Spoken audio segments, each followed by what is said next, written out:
Hey beautiful, have you considered subscribing to our channel? Help us reach our goal of 1,000 subscribers. It started with the crunch of gravel under tires, a sound that didn't belong. The morning had been quiet until then. Sunlight filtered through the trees, casting golden shafts across my freshly mowed lawn.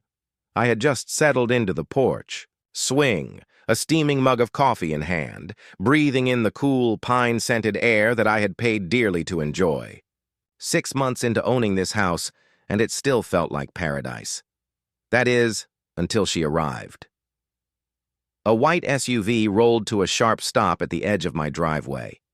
The driver's door flung open, and out stepped a woman with the self-importance of royalty and the urgency of a fire inspector. Clipboard tucked beneath her arm, mirrored sunglasses hiding eyes I could already feel judging me, she marched across my grass with a determined fury that could rival a SWAT raid. She didn't knock. She didn't smile. She simply slapped a bright, yellow envelope onto the wooden rail of my porch and turned as if the conversation was already over. "Excuse me?" I called, stepping forward. "Can I help you?" She froze, pivoted with military precision, and gave me a tight-lipped smile that didn't reach her eyes. "Violation notice," she said crisply.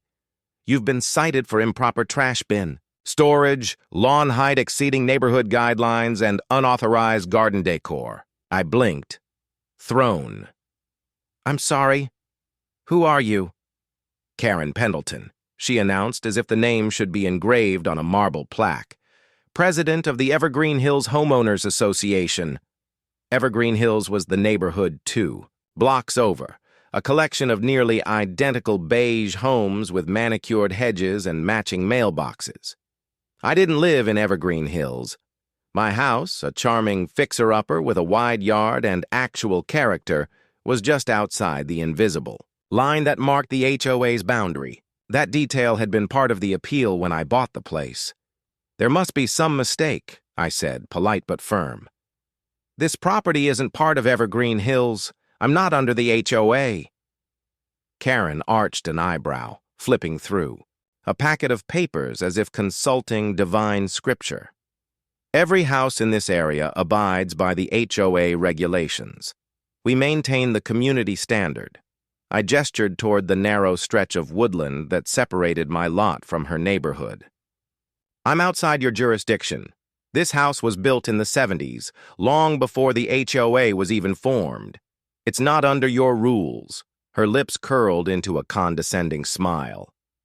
"That's what the last guy said. He changed his tune once. The fines started adding up." She turned without waiting for another word and stalked back to her car. The gravel crunched again, and just like that she was gone.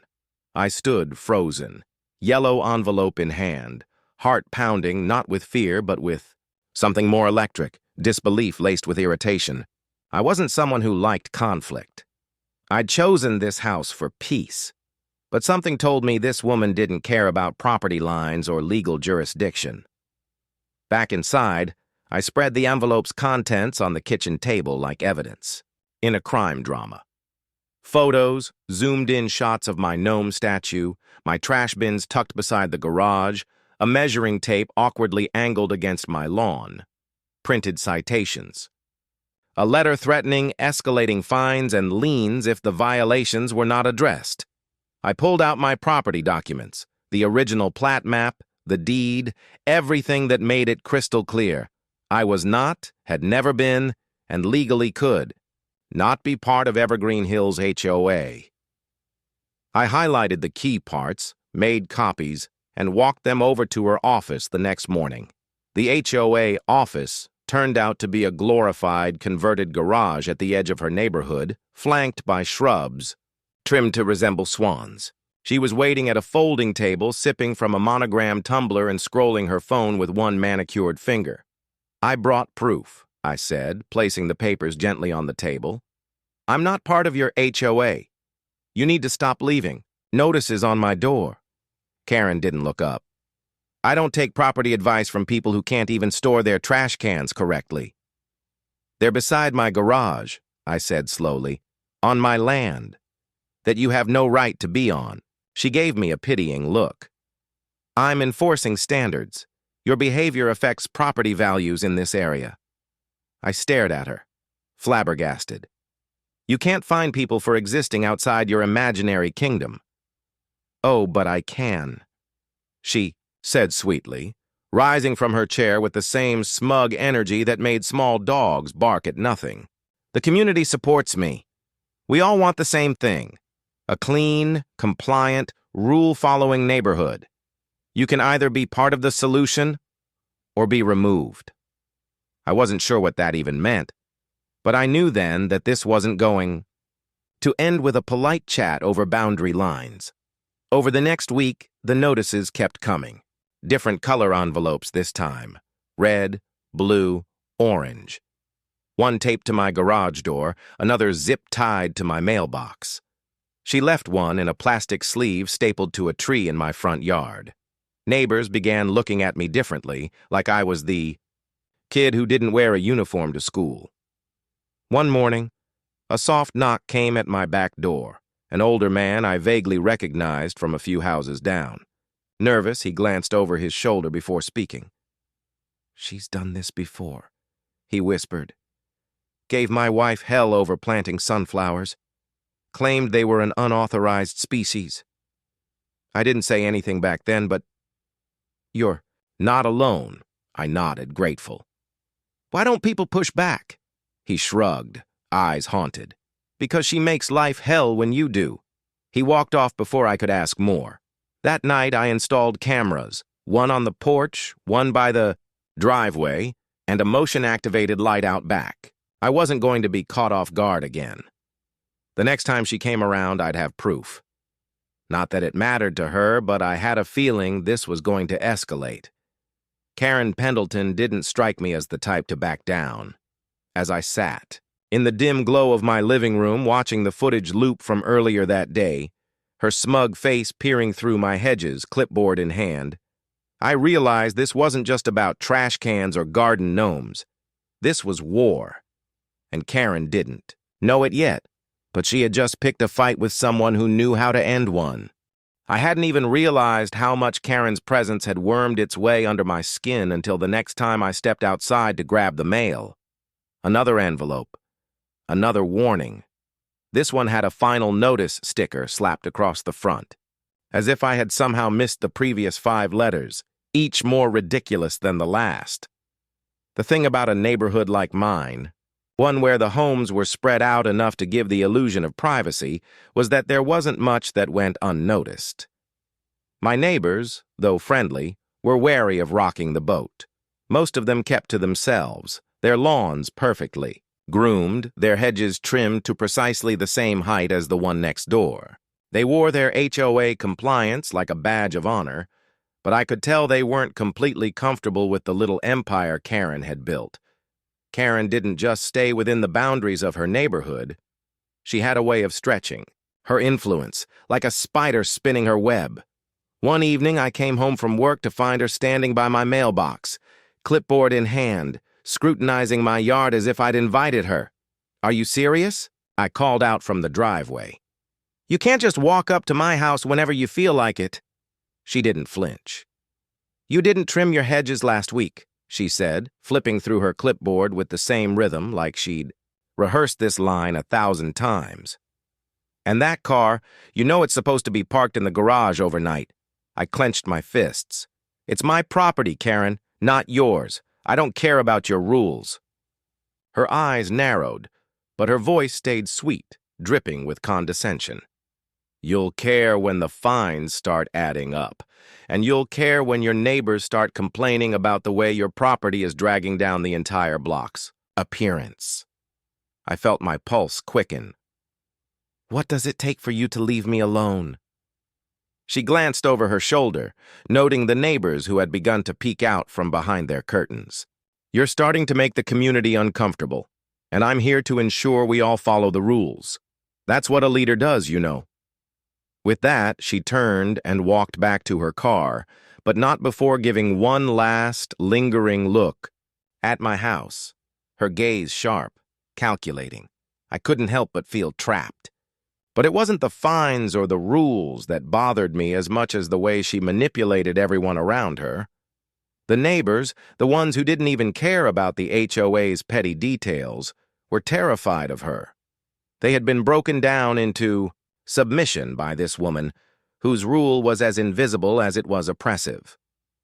I decided to push back, gently at first, but with the intention of making her realize I wasn't going to be the next name on her list of victims.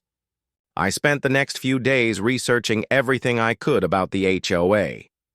I dug through old city records, finding out when the HOA had been established, where its boundaries were drawn, and most importantly, where my property stood in relation to its grasp. It turned out that Karen had no legal claim over my land, at least not the way she seemed to think she did. It was then that I realized just how much power she thought she had. She wasn't just a neighbor with too much time on her hands.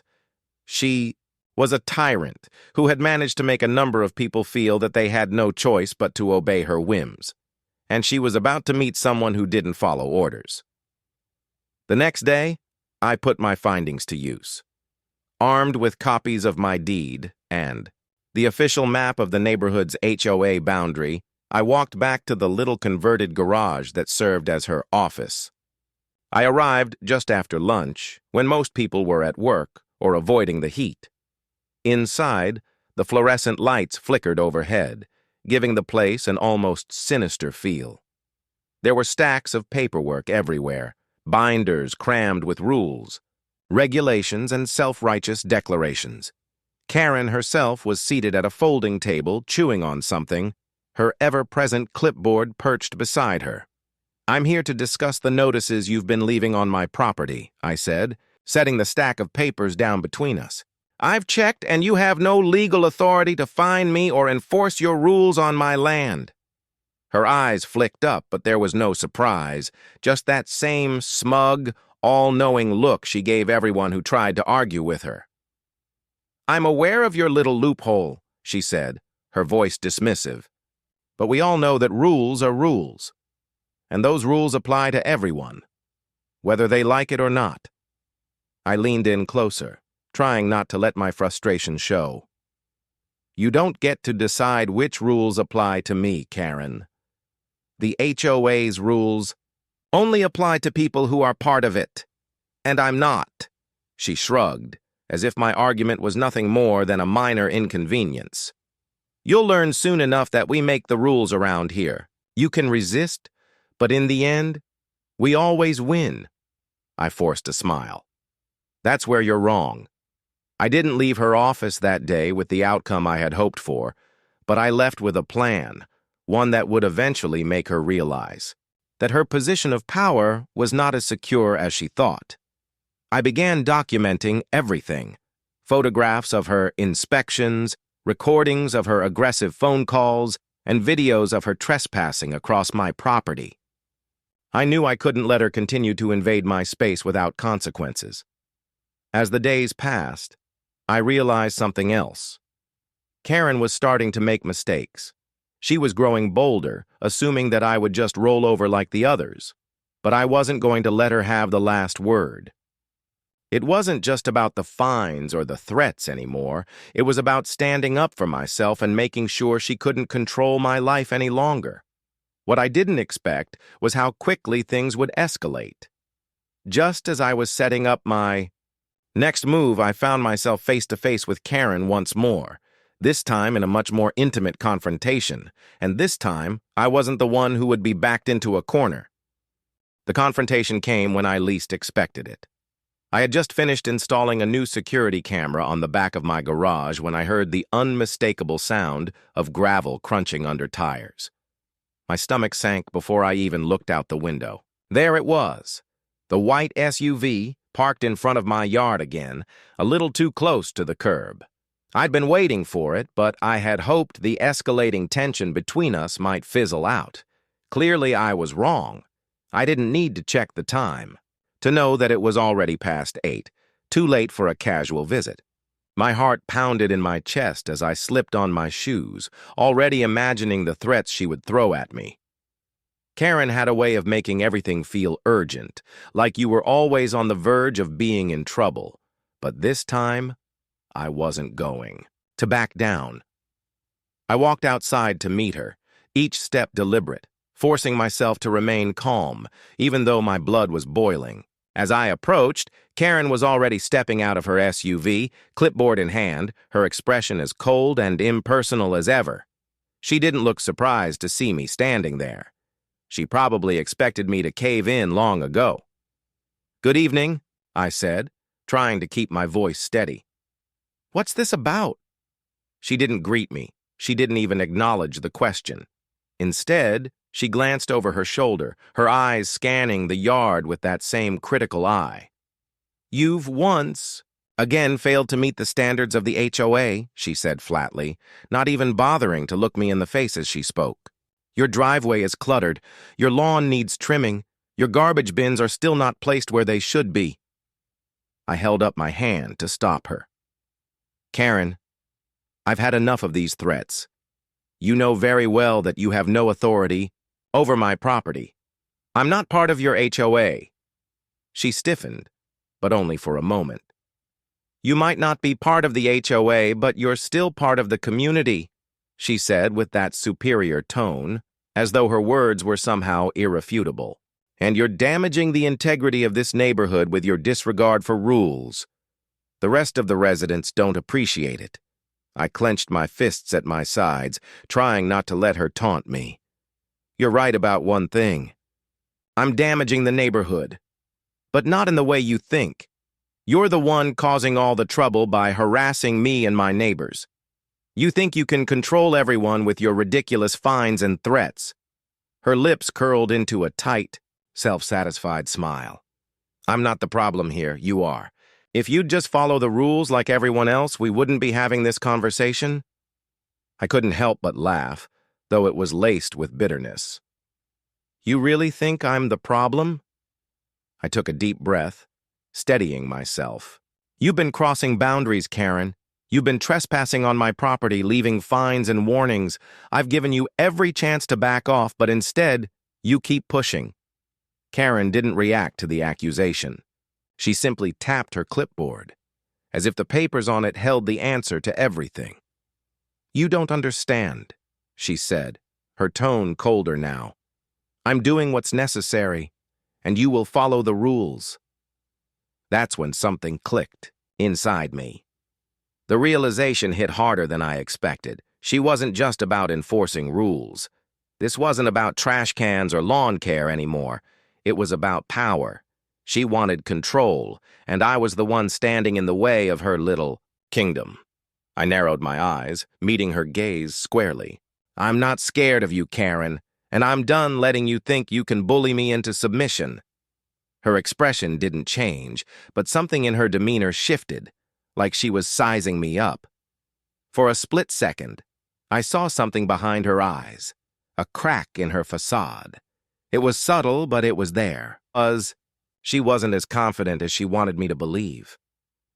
"You don't understand what you're dealing with," she muttered under her breath, though her voice was tinged with an edge of frustration I hadn't heard before. I stepped closer, knowing full well that my next words would determine the course of this confrontation. "No, Karen, I think it's you who doesn't understand.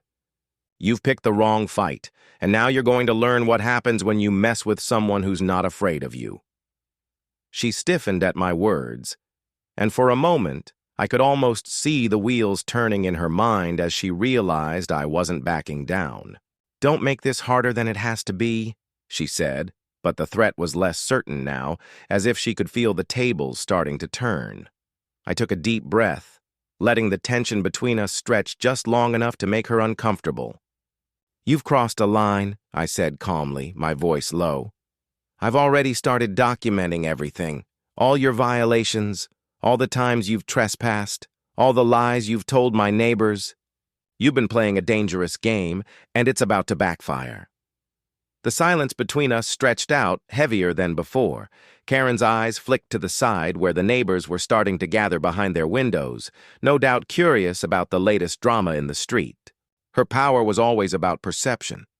how others saw her. But now she was losing that control, and it was starting to show.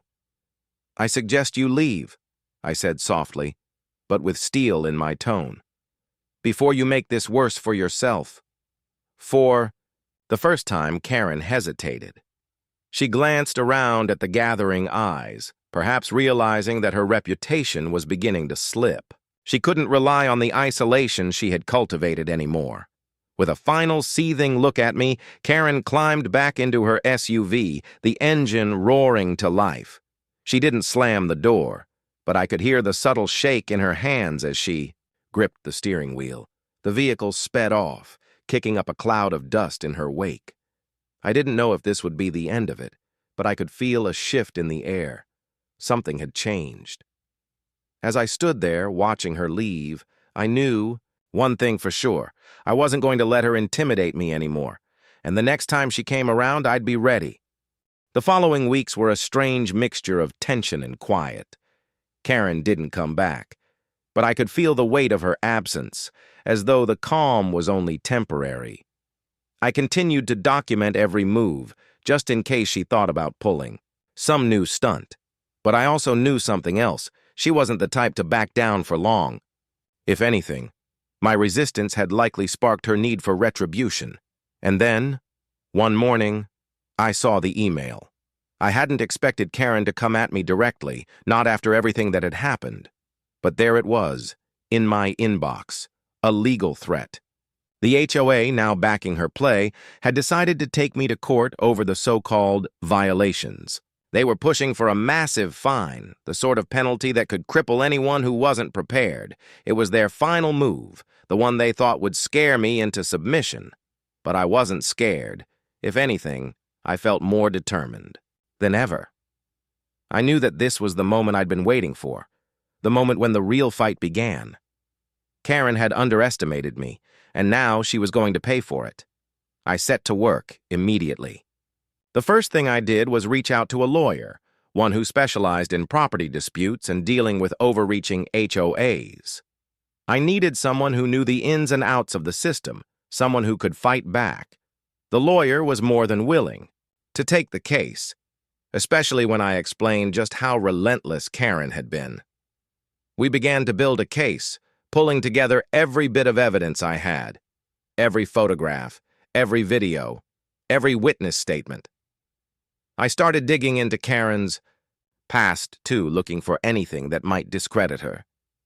It wasn't just about the fines anymore. It was about taking down the whole system she had built, exposing the ugly truth about her manipulation and power-hungry ways. The days stretched on as we prepared. Every time I thought about Karen, I imagined her smug face, the way she carried herself like she had the world under her thumb.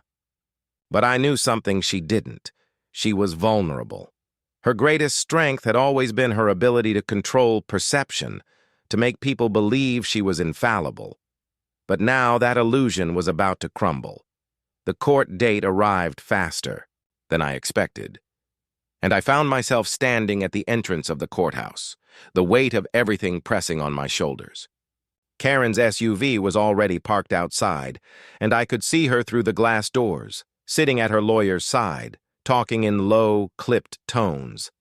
She looked confident, too confident, as if she knew the outcome was already decided. But that was the thing about Karen. She didn't understand the full scope of what she had started. She thought she could bully me, throw her weight around, and I'd simply fold. She thought her connections would shield her from any real consequences. But what she didn't realize was that her entire power structure was built on a foundation of fear. And fear? Fear could be shattered. Inside the courtroom, the tension was palpable. The judge was a no-nonsense type, someone who wasn't interested in drama or sideshows. As the proceedings began, Karen's lawyer wasted no time in presenting their case. How I was an outlier, how my refusal to comply with the HOA rules was a threat to the integrity of the neighborhood. But every word they spoke felt hollow, like they were trying to sell a story that didn't quite hold up under scrutiny. When it was my turn, I stood, calm and collected, presenting my evidence. I showed the photos, the recordings, and the written documentation. I outlined how Karen had been harassing me, how she had no legal right to fine me, and how her actions were motivated by a desire for control, not community welfare. I could see Karen's face shift as she sat there, trying to maintain her composure, but the cracks were starting to show. The more I spoke, the more uncomfortable she seemed. But it wasn't just the legal evidence that mattered. It was the truth I was exposing. I wasn't just fighting for myself anymore. I was fighting for every person in that neighborhood who had been silenced by Karen's oppressive rule. And in that courtroom, I could feel it. A shift in the air. The tide was turning. The final blow came when I presented my trump card. Video footage of Karen trespassing on my property, caught red-handed, leaving fines on my doorstep when she had no legal right to do so. It was the moment that sealed her fate. The judge's eyes narrowed as he reviewed the footage, and I could see Karen's confidence crack. "What is this?"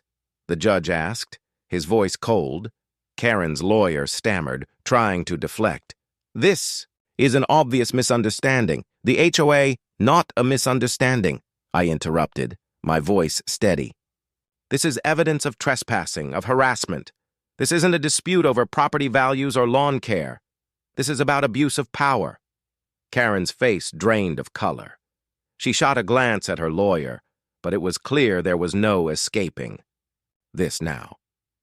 The courtroom was silent, and I could feel every pair of eyes on us. The humiliation was palpable. In the end, the judge ruled in my favor. The case was dismissed, and Karen was ordered to pay restitution for the harassment and legal fees I had incurred. But the real victory was in the aftermath. The neighbors, the ones who had been too afraid to speak out, started to come forward. One by one, they shared their own stories, how Karen had tried to control their lives, how she had used the HOA as a weapon to manipulate and silence anyone who didn't fall in line. And then, just as the final blow was struck, a viral video of Karen's downfall began to circulate. I had sent it to a few people, and somehow it made its way to social media, where it quickly gained traction. The footage of her humiliating defeat spread like wildfire, and within hours, Karen's reign of terror was over. Neighbors who had once cowered now laughed at her expense. As for me, I walked away victorious. My property was mine again, and Karen's power had been exposed for the farce it was. The HOA lost its grip on the neighborhood, and the community, once paralyzed by fear, began to heal. But as I sat back and watched the fallout, I couldn't help but smile. I had stood my ground, and in the end, that was the greatest victory of all.